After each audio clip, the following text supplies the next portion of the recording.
नमस्कार दोस्तों, मैं doctor Yogendra Kumar, assistant professor in economics, government girls college Ajmer. हमारा टॉपिक है इन्फ्लेशन। इन्फ्लेशन में अब आज हम मुद्रास्फीति के प्रभाव पर चर्चा करेंगे कि मुद्रास्फीति के क्या प्रभाव अर्थव्यवस्था पर और अलग अलग व्यक्तियों के संदर्भ में, अलग अलग उत्पादन के जो पायदान होते हैं उनके संदर्भ में क्या क्या प्रभाव होते हैं, उसके बारे में अध्ययन करेंगे।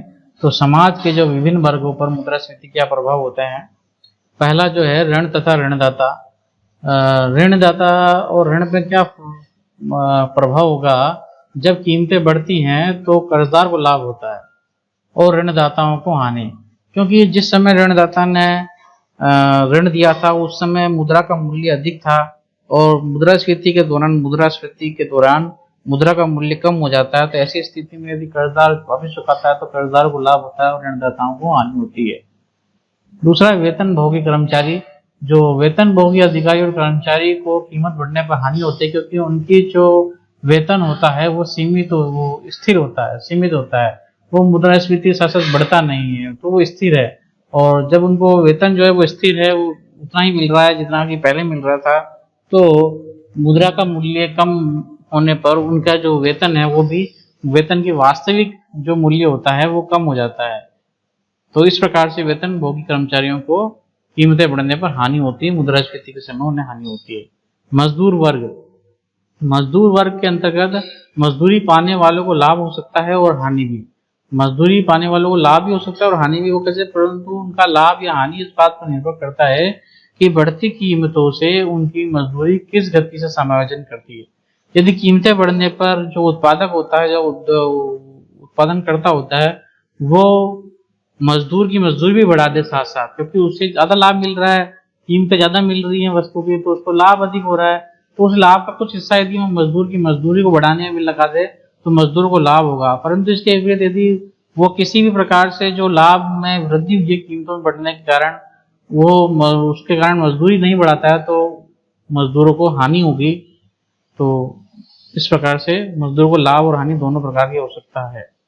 चौथा है व्यापारी वर्ग। व्यापारी वर्ग और उत्पादकों को मुद्रास्फीति के समय लाभ होता है, क्योंकि कीमतें बढ़ जाती है। कीमतें बढ़ने से उनका लाभ की जो मात्रा होती है वो भी बढ़ जाती है।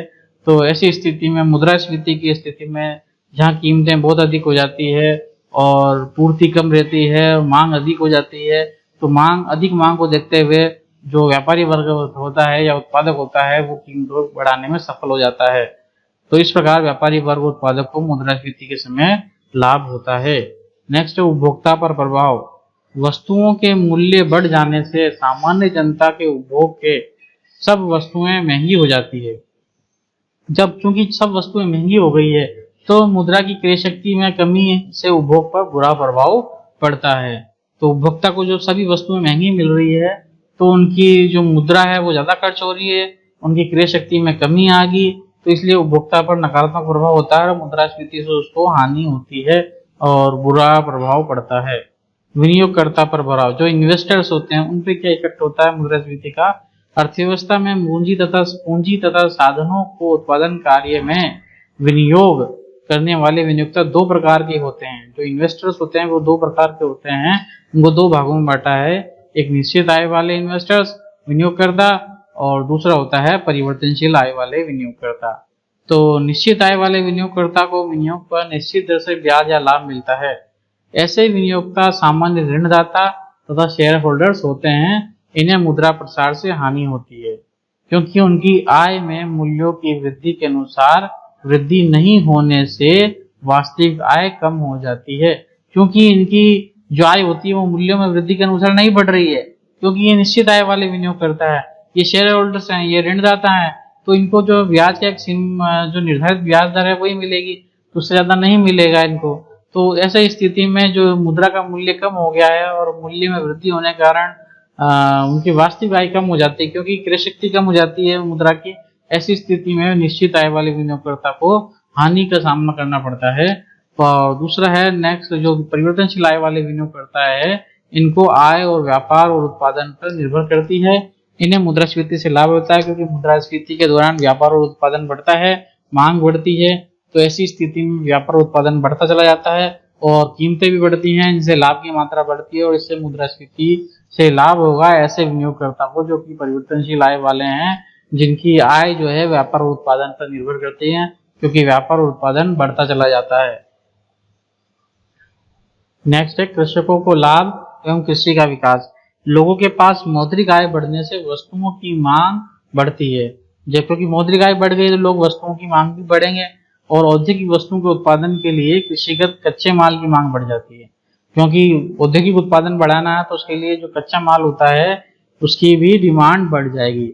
इस प्रकार भूमिधर कृषक को ऊंचे मूल्य से लाभ प्राप्त होता है। जो भूमि वाले कृषक होते हैं, जो बड़े किसान होते हैं, उनको लाभ होता है क्योंकि उनके कच्चे माल के रूप में कृषिगत वस्तुओं की मांग बढ़ जाती है और उत्पादन बढ़ने से कृषि का विकास होता है। परंतु भूमिहीन किसानों को उपभोक्ता वस्तुओं की कीमतों से बढ़ने से हानि होती है, क्योंकि भूमिहीन किसानों की आय जो है वो स्थिर होती है और उनको उपभोक्ता वस्तुओं की कीमतें बढ़ने से हानि होती है, क्योंकि वस्तुओं की कीमतें बढ़ जाती हैं तो उनको तो आय का निश्चित भाग ही मिल रहा है।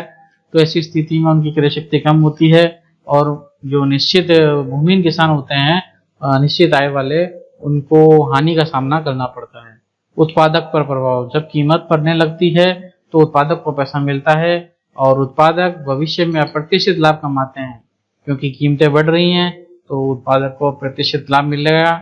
वे भविष्य में अधिक लाभ कमाने की आशा से अधिक निवेश करते हैं, क्योंकि उन्हें लग रहा है, उन्हें भविष्य में आशा नजर आ रही है कि मांग बढ़ेगी, तो वो उत्पादन बढ़ाने के लिए निवेश भी करते हैं। इससे रोजगार और उत्पादन बढ़ता है, परंतु ये तभी संभव है जब तक पूर्ण रोजगार नहीं आता। ये महत्वपूर्ण लाइन है, पूर्ण रोजगार नहीं आता।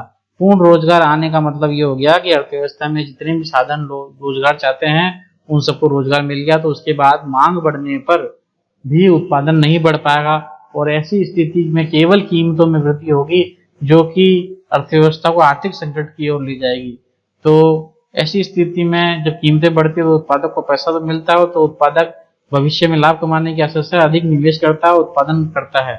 परंतु जब उत्पादन बढ़ाने अक्षम हो जाता है तो वो आर्थिक संकट की ओर ले जाता है। सर 9वां पॉइंट, सरकार पर प्रभाव। सरकारी व्यय में वृद्धि और कर भार में वृद्धि। सरकारी व्यय में वृद्धि होती है और कर भार में वृद्धि। मुद्रास्फीति में सरकार पर भार बढ़ जाता है, क्योंकि सरकार को ज्यादा से ज्यादा व्यय करना पड़ता है, क्योंकि वस्तुएं महंगी हो जाती है और कर भार में वृद्धि हो जाती है। सरकार को विभिन्न कार्यों में ऊंचे मूल्यों के कारण खर्च बढ़ जाता है। मूल्य स्थायित्व के लिए सरकार को आर्थिक नियंत्रण के उपाय अपनाने पड़ते हैं। मूल्य नियंत्रण, साख की राशनिंग आदि प्रकार के कार्य करने पड़ते हैं, जिससे कि मुद्रास्फीति को नियंत्रित में लाया जा सके। तो सरकारी व्यय में वृद्धि हो जाती है और ऊंचे मूल्य के कारण सरकार का खर्चा भी बढ़ जाता है। बैंकिंग व्यवस्था का विकास। बैंकिंग का विकास कैसे होता है? इसमें मुद्रास्फीति के समय ऊंचे लाभ मिलने के कारण पूंजी विनियोग एवं व्यापार का विकास होता है। वे ऐसे समय में साख निर्माण, पूंजी विनियोग एवं व्यापारिक गतिविधियों से लाभ बढ़ता है, क्योंकि मुद्रास्फीति के दौरान शुरुआती स्टेज में मुद्रास्फीति की शुरुआती स्टेज में आर्थिक विकास अधिक होता है। लोग निवेश करते हैं, उत्पादक निवेश करता है, साख का ज्यादा से ज्यादा सृजन किया जाता है बैंकों द्वारा, पूंजी विनियोग बढ़ाया जाता है, व्यापारिक गतिविधियां बढ़ जाती है, जिसके कारण अर्थव्यवस्था में रोजगार बढ़ता है, उत्पादन बढ़ता है। तो ऐसी स्थिति में बैंकिंग व्यवस्था का भी विकास होता है। उत्पादन तथा उद्योगों की प्रगति। वस्तुओं के ऊंचे मूल्य से उत्पादकों को अत्यधिक लाभ प्राप्त होता है। अधिक लाभ कमाने की इच्छा से उत्पादक नए नए उद्योगों और व्यवसाय चालू कर उत्पादन बढ़ाते हैं। इस प्रकार औद्योगिक विकास का मार्ग प्रशस्त होता है, क्योंकि मुद्रास्फीति के समय में उत्पादक को ज्यादा लाभ मिलता है, तो वो लाभ कमाने की इच्छा से नए नए उद्योग और व्यवसाय चालू करता है और औद्योगिक विकास बढ़ता चला जाता है। उत्पादन और उद्योगों की प्रगति बढ़ती है, उत्पादकों की प्रगति बढ़ती है, उद्योगों की प्रगति बढ़ती है। बचत पर प्रभाव। मूल्यों के बढ़ने से बचतों में कमी आती है, क्योंकि हमें पता है मुद्रास्फीति में मूल्य बढ़ जाते हैं। जब किसी वस्तु के मूल्य बढ़ जाएगा तो उपभोक्ता का खर्चा ज्यादा होगा और उसकी बचत में कमी आएगी। तो मूल्यों के बढ़ने से बचतों में कमी आती है, बचत को प्रोत्साहन मिलता है। रोजगार पर प्रभाव। रोजगार पर प्रभाव में ऊंचे मूल्यों के समय उद्योग, व्यापार, कृषि तथा परिवहन आदि सभी का विकास होता है। इस कारण रोजगार के अवसरों में वृद्धि होती है, श्रमिकों की मांग एवं रोजगार बढ़ता है और मांग बढ़ने के कारण श्रमिकों की मोलभाव करने की क्षमता में वृद्धि होने से मजदूरी में भी वृद्धि होती है। चूंकि कीमतें बढ़ जाती हैं, उद्योग, व्यापार, कृषि, परिवहन आदि सभी का विकास हो रहा है, तो ऐसी स्थिति में रोजगार के अवसर बढ़ जाते हैं, उनकी जो अवसर लागत होती है वो बढ़ जाती है। तो ऐसी स्थिति में श्रमिक जो होता है वो बार्गेनिंग कर सकता है, और बार्गेनिंग करने के कारण वो अपनी मजदूरी में बढ़ोतरी करवा सकता है, वृद्धि करवा सकता है, तो रोजगार में वृद्धि होती है। परंतु ये स्थिति तब तक होती है जब तक कि पूर्ण रोजगार की स्थिति प्राप्त ना हो जाए। यदि पूर्ण रोजगार की स्थिति प्राप्त होने के बाद अर्थव्यवस्था रोजगार नहीं बढ़ पाता, और वो एक इन्फ्लेशनरी गैप को जन्म देती है, बढ़ावा देती है, जो कि आर्थिक संकट को और अग्रसर करता है। नेक्स्ट है आर्थिक विषमता में वृद्धि, क्योंकि मुद्रास्फीति के समय अमीर और अमीर में हो जाता है, गरीब और गरीब होता है, तो मूल्य बढ़ जाते हैं। ऐसी स्थिति में आर्थिक विषमता जो होती है वो अधिक बढ़ जाती है अर्थव्यवस्था में, उसे नियंत्रित करने के उपाय करने पड़ते हैं। ये स्थिति जब आती है जब वो मुद्रास्फीति बहुत ज्यादा हो जाती है। यदि बहुत ज्यादा मुद्रास्फीति अर्थव्यवस्था पर आ गई जिससे कि आर्थिक संकट की स्थिति उत्पन्न होने लगे, तो ऐसी स्थिति में क्या होता है, मुद्रास्फीति अर्थव्यवस्था पर क्या प्रभाव होता है। जब बहुत अधिक मुद्रास्फीति हो जाती है, तो जैसे मुद्रास्फीति ये अपर डायरेक्शन में हमने एरो बनाया है जो कि बता रहा है वृद्धि हो रही है। मुद्रास्फीति पूर्ण रोजगार से भी ऊपर की ओर ले जाती है, तो कीमतों में वृद्धि होती है। कीमतों में वृद्धि होती है तो लोगों का खर्चा बढ़ जाता है, क्योंकि वस्तुओं के मूल्य बढ़ गए हैं। वस्तुओं के मूल्य बढ़ गए हैं तो बचत में कमी आएगी, बचत कमी आएगी तो निवेश भी कम होगा, क्योंकि बचत कम हो गई है तो saving is equal to investment होता है। तो जब सेविंग ही कम हो गई है तो इन्वेस्टमेंट भी कम हो जाएगा और विकास की दर नीचे की ओर चली जाएगी, क्योंकि इन्वेस्टमेंट रेट जो है वो कम हो गया है। तो आर्थिक संकट को और अग्रसर हो जाएगा अर्थव्यवस्था, तो उससे आर्थिक संकट उत्पन्न हो सकता है। नेक्स्ट हम देखते हैं जब कीमतें मुद्रास्फीति के दौरान कीमतें बढ़ती हैं तो सार्वजनिक व्यय भी बढ़ जाता है। सरकार पर जो प्रभाव होता है हमने देखा, सरकार का सार्वजनिक व्यय बढ़ जाएगा। सार्वजनिक व्यय बढ़ जाएगा तो बजट घाटा बढ़ जाएगा, और बजट घाटा बढ़ गया तो देश की अर्थव्यवस्था और सरकार के लिए वो आर्थिक संकट को उत्पन्न करेगा। तो इस प्रकार से बजट घाटा बढ़ने के कारण भी आर्थिक संकट उत्पन्न हो सकता है। बजट घाटा होता है तो सार्वजनिक ऋण बढ़ जाते हैं, ज्यादा लेना पड़ता है, क्योंकि उस घाटे को पूरा करने के लिए या सरकार विदेशों से ऋण लेती है, नए नोट छापती है, इनार प्रबंधन करती है, तो सार्वजनिक ऋण बढ़ जाता है, इनार प्रबंधन बढ़ जाता है। जब सार्वजनिक ऋण बढ़ाने के लिए सरकार को ब्याज दर बढ़ानी पड़ती है, और ब्याज दर बढ़ेगी तो विदेशी मुद्रा भंडार भी कम होगा। नेक्स्ट इसमें इधर देखते हैं इनार प्रबंध में मुद्रा की पूर्ति बढ़ जाएगी, क्योंकि सरकार ने नए नोट छापे हैं। तो ऐसी स्थिति में ये वापस जो है वो मुद्रास्फीति को जन्म देगी, क्योंकि अर्थव्यवस्था में मुद्रा की पूर्ति कम होने की वजह बढ़ रही है, तो लोगों को पैसा ज्यादा आ रहा है, तो वो डिमांड को बढ़ाएगा और वो मुद्रास्फीति को और ऊपर की ओर ले जाएगा, जो कि नुकसानदेह हो सकता है अर्थव्यवस्था के लिए। चूंकि कीमतें बढ़ती है, यह निर्यात का यहाँ से है, क्योंकि सार्वजनिक ऋण वापिस बजट घाटे की ओर जाए, ब्याज दर बढ़ जाएगी।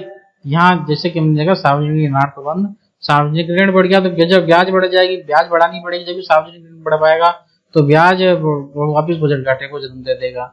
यहाँ देखिए कीमतें जो है वो निर्यात की ओर ले जाए, कीमतें बढ़ गई तो निर्यात जो है वो कम होगा और आयात अधिक होगा। तो वो क्या करेगा, निर्यात कम होने से जो विदेशी मुद्रा भंडार है वो भी कम हो जाएगा, क्योंकि निर्यात कम हो गए और आयात अधिक हो रहा है, तो हमने जो माल हमने विदेशों से आयात किया उसका पेमेंट करने के लिए हमारा जो विदेशी मुद्रा भंडार है वो कम होता चला जाएगा। और विदेशी मुद्रा भंडार कम होने का अर्थ है कि हम आर्थिक संकट की ओर अग्रसर हो रहे हैं। तो इस प्रकार यदि मुद्रास्फीति बहुत अधिक भयावह स्थिति में आ जाती है तो अर्थव्यवस्था पर आर्थिक संकट को जन्म दे सकती है, आर्थिक संकट पैदा कर सकती है अर्थव्यवस्था के लिए। तो इस प्रकार मुद्रास्फीति को नियंत्रित करना अति आवश्यक हो जाता है। धन्यवाद।